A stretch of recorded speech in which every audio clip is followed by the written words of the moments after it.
everybody we wanted, because we're always interested in those players and excited about those players that want to be a part of our football program. So we got everybody we wanted. Well, I mean, you never really know till 1, 2, 3 years down the road. But just from a standpoint of and we talk about it as a staff, like how many start to finish guys did we get? And what I mean by start to finish, when our evaluation process starts as early as in the springtime, from starting that relationship in the summer and having those guys be at our camp, and then all the way up until signing day. I think out of our we had 17 of those guys. So that and then there's some players that we didn't start recruiting really till the fall, just because there may not have been very much film on them their junior year, and then they had a great senior year. But just from a standpoint of what we're looking for in an Emporia State football player, I feel really good about all those boxes being checked. I mean, we got good players, but we got good players that are good in the classroom. They're good in the community. They got strong families. They're good teammates. They're multiple sport athletes. They play multiple sports, which I always think is good. And there's guys that have won multiple state championships, not only in football but also in other sports as well. So that's why I feel really good about it, and I think it's it's a deep class, and I think that we really did a really good job of everything that we felt like that we needed, that we were able to go out and get those guys. Yeah, that's what's worked for us. I mean, we have a way that we do things, and we're always looking at different ways to improve it. We don't want to stay the same, but that's always been kind of our I guess you want to say our core. When it comes to, you always want to start in your home state, and believe me, every full-time coach that I have is in the state of Kansas, and the state of Kansas, there's very good football players. The thing is, there's a lot of people recruiting in the state of Kansas, so you got to be able to go other places whether you feel familiar with those states as a coach, as a program, and so again, hopefully it just keeps working, and we feel good about those guys. We feel good about the players from the state of Kansas. I think for us, we've done a really good job of finding those players that I think by the time they're juniors and seniors may be as good as anybody in the class that we signed from our own state. Yeah, all of our transfers are here right now, which I think is very important because, the thing with those guys, they're coming in from another college football program, and I always think you gotta get them established in your culture and the way that you do things. So I always think it's good for them to be here in the spring.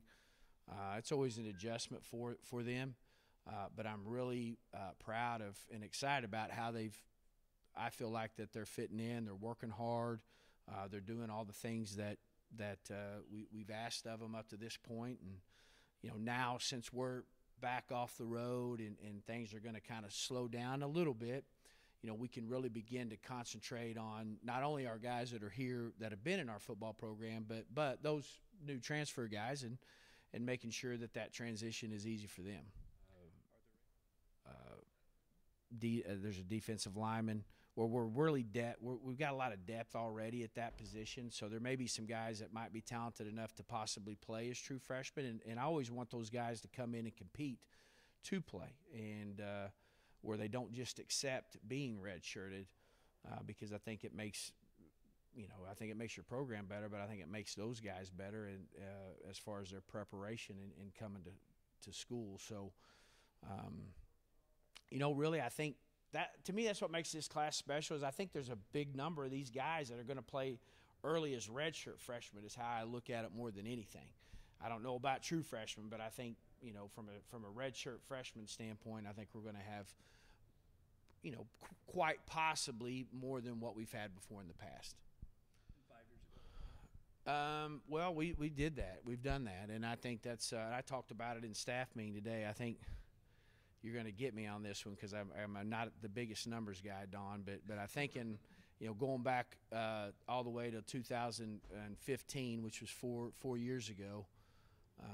I think there's 4 all-conference players out of that class. We've lost 7 to 8 players out of that class. Again, that's to me one of our biggest selling points here is,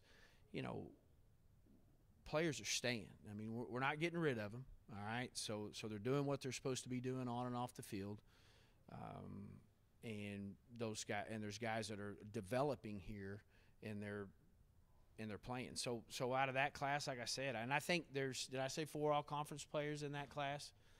That was a good class. Every class that we've evaluated from the last 4 years, we've not lost any more than 8 players, which I think is good.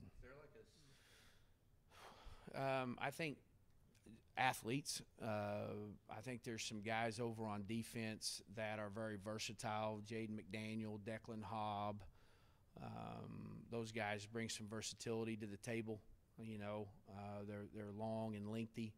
I think our receiver position we got some depth there. Tyler Kamen, who's from down in campus, he is a 3-sport athlete and a 3-sport all-state athlete. He's got unbelievable hands. He can catch the ball the way we like for him to catch it, where it doesn't have to necessarily be right there and they're going to make it. They're going to make the one that everybody's going to remember, and he's got that ability. So I think we're deep in the athletic, just guys that can play multiple positions, and there's guys that, and I think the receiver position, which we felt like going into this year we needed to go out and get some depth there. And it goes back to our 2 transfers that we brought in too at that position, who I think are going to have an opportunity to hopefully be an impact players for us. Yeah, I think it definitely helps. Believe me, it definitely helps. We talked about that in their staff meeting too. I think after every recruiting year, you got to go back and you got to write down notes and remember things as far as how the process worked for you as a coach, and what do you think you need to get better at. But the winning part is something that definitely gets us recognized, and maybe gets us an opportunity to recruit some kids maybe that if we were not winning, that we would not have an opportunity to even get on a visit.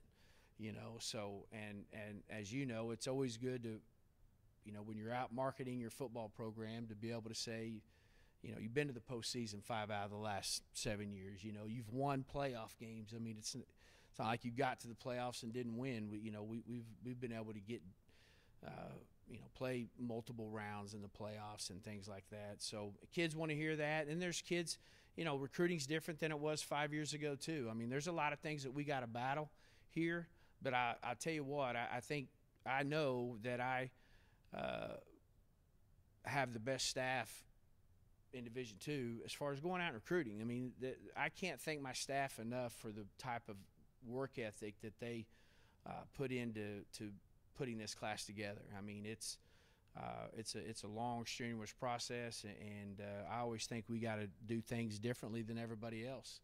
And I believe our coaches believe that too, and they do a great job of going out, and I don't want to use the word selling that, but just being who we are, and I think families and players notice that, So I can't thank those guys enough, along with everybody at Emporia State that's helped us with professors, and that's one of the great things about here is that when we talk about being a family and we talk about those things, I think there's examples of that as something that is true, and it's not something that's just tossed around lightly.